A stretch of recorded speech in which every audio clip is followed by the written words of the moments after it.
আমরা একটি সুন্দর পৃথিবীতে বসবাস করছি। আমাদের এই পৃথিবী তার নিজস্ব গতিতে চলছে।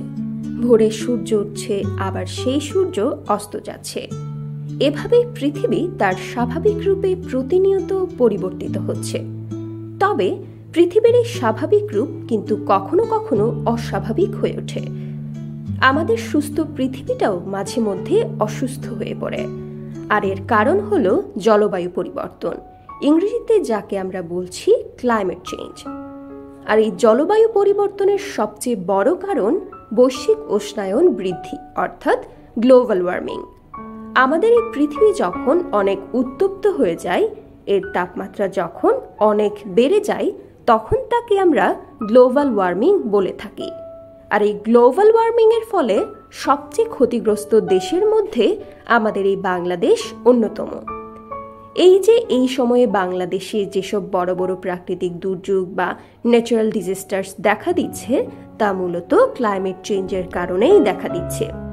এই যে আমরা প্রাকৃতিক দুর্যোগের কথা বলছি, আমরা কি জানি প্রাকৃতিক দুর্যোগ কি? চলো তাহলে জেনে নেওয়া যাক।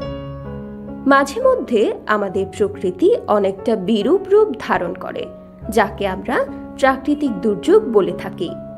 আরো সহজভাবে বললে, আমাদের প্রতিদিনের জীবনযাত্রায় আমাদের প্রাকৃতিক যে পরিবেশ রয়েছে, তাতে যখন পরিবর্তন লক্ষ্য করি এবং সেই পরিবর্তন আমাদের জীবন ও জীবিকার জন্য ক্ষতিকর মনে করি, তখন তাকে আমরা প্রাকৃতিক দুর্যোগ বলে থাকি।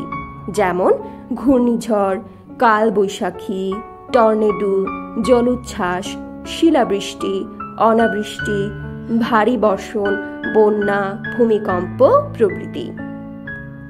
এই তো আজকে আমরা জলবায়ু পরিবর্তন সম্পর্কে জেনে নিলাম। পরবর্তীতে নতুন কিছু জানতে আমাদের সাথেই থাকো।